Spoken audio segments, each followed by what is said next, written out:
부동산의 소유 여부를 보는 것이 바로 눈과 눈썹 사이, 즉 눈두덩이를 봅니다. 따라서 부동산에 투자했으면요, 눈두덩이를 잘 살펴봐야 합니다.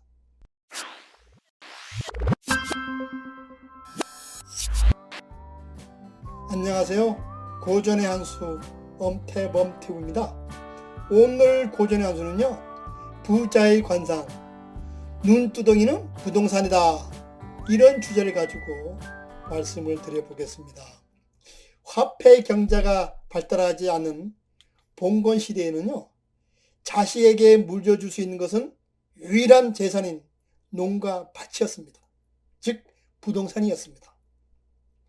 부자의 관상 중에 부동산의 소유 여부를 보는 것이 바로 눈과 눈썹 사이, 즉 눈두덩이를 봅니다. 따라서 부동산에 투자했으면요, 눈두덩이를 잘 살펴봐야 합니다. 전태궁을요, 한문으로 풀이하면 밭전자와 집택자를 써서 부동산의 관계와 상속 운세를 판단하는 것입니다. 옛말에 전태궁이 좋으면 넓은 대골 같은 집에서 아랫사람을 많이 두고 산다고 했습니다. 마음이 바다같이 넓고 주택과 땅을 많이 소유하게 되면요, 눈과 눈썹 사이에 여유가 생기게 됩니다. 따라서 땅땅거리며 사는 부동산을 많이 가지고 사는 사람은 이 눈두덩이가 넓습니다. 이 눈두덩이가 넓고 점이나 흉터가 없이 깨끗하면요, 부동산 운이 좋을 뿐만 아니라 조상의 상속을 받을 수 있는 그런 관상이라고 했습니다. 여성이 전태궁이 넓으면요, 성격이 부드럽고 좋으며 경제적으로도 여유가 있게 산다고 했습니다. 또한 배우자도 성격이 좋은 사람과 인연이 되기 쉽다고 했습니다.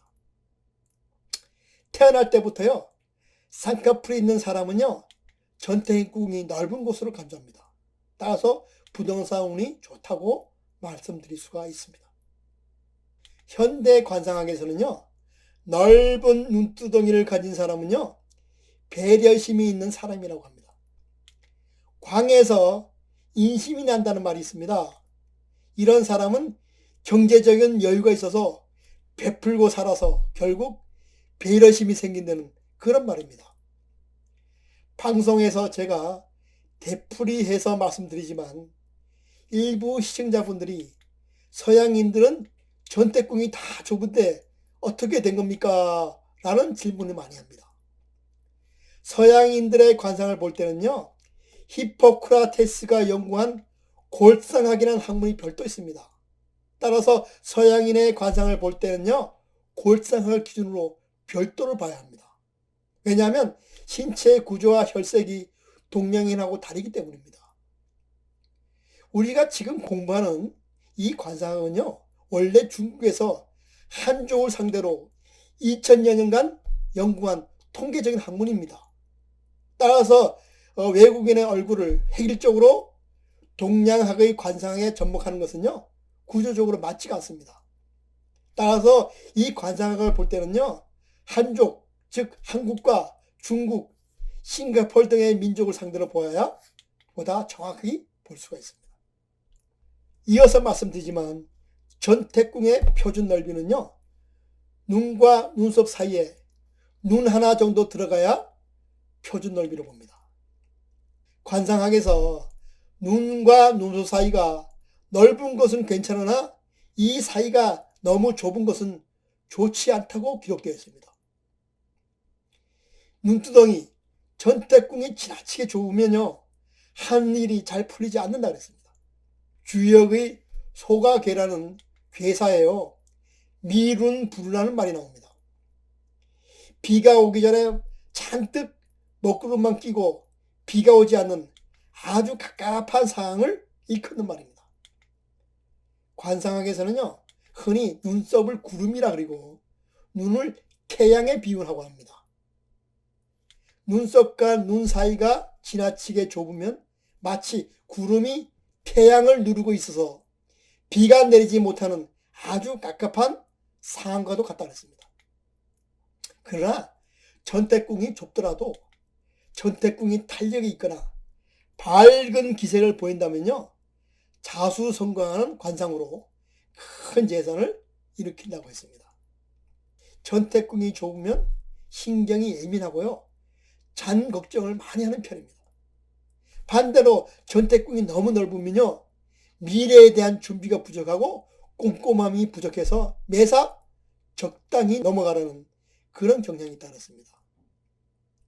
여성이 전태궁이 너무 넓으면요, 전업주부에 머물지 않고 적극적으로 경제활동을 한다고 했습니다. 이런 사람은 봉급쟁이보다는 자신이 주도적으로 추진할 수 있는 자영업이나 부동산 계통에서 일을 한다면 상당한 성과를 거둔다고 했습니다. 전태궁에는 사막이나 점이 없이 선명해야 한다고 했습니다. 또 하나, 나이에 비해서 심하게 꺼지거나 색이 어두워지면 건강을 염려해야 한다고 했습니다. 전태궁이 두둑하더라도요, 너무 부은 듯이 보이는 사람은 고집이 세다고 했습니다. 또한 전태궁에 윤기가 없고 주름이 많은 사람 또한 주거의 안정이 안 되며 건강상 신장 기능이 좋지 않으니 각별히 주의를 해야 한다고 했습니다. 전태궁이 발달하더라도 이 부위에 흑점이 있으면요, 부모의 관계가 좋지 않아 상속의 문제가 발생하고 애정운에도 불길한 영향을 끼친다고 했습니다. 관상학에서 전태궁이 좁든가 상처가 있으면요, 상속을 받지 못할 때가 많다고 했습니다. 전태궁의 기색이 붉어지게 되면요, 부모님의 유산을 물려받는데 어려움을 겪을 수 있다고 했습니다. 따라서 부모와의 관계에서 신중히 판단하고 행동을 해야 한다고 했습니다. 또한 전태궁에 검은 기색이 비칠 경우에는요, 재산상의 큰 손실이 발생할 수 있으니까 부동산 관련 일을 일시 보류하거나 취소하는 것이 좋다고 했습니다. 반면 전태궁의 기색이 밝은 색이 나면요, 부동산이나 주거에 대한 운기가 아주 좋아지고 있다는 그런 조짐입니다. 따라서 소유한 부동산에 관련된 모든 일이 잘 성사된다고 했습니다. 건강관리 측면에서 눈두덩이에 짙은 회색빛이 도는 경우가 있습니다. 이런 경우는 신장, 방광, 자궁, 생식기 등의 질병이 올 조짐이 있으니까요, 건강을 잘 체크해 보라 했습니다. 결론적으로 전태궁은요, 내가 살고 있는 주거지의 운기를 보는 곳입니다. 주거가 편안해야 모든 일이 술술 풀리게 됩니다. 자신에게 좋은 일이 있거나 가족에게 경사가 있을 경우에는요, 전태궁에 좋은 기색을 보이게 됩니다. 따라서 나의 마음을 잘 다스리고 화목한 가정을 만들어야 가화만사성으로 주거가 편안하고 내가 하는 일들이 모두 술술 풀리게 될 것입니다. 우리 속담에 돈만 있으면 귀신도 부린다 라고 하는 것처럼 돈에 대한 위력은 대단합니다. 돈이란 말 그대로요, 돈다라는 말에서 유래되었다고 합니다. 즉 돈은 한 곳에 머물러 있지 않고요, 돌고 돈다는 것을 의미합니다. 따라서 돈이란요, 한 곳에 머물러 있는 것이 아니라 물 흐르듯이 돌고 돌아야 합니다. 누군가가 너무 많은 돈을 혼자 소유하게 되면요, 반드시 문제가 발생하게 됩니다.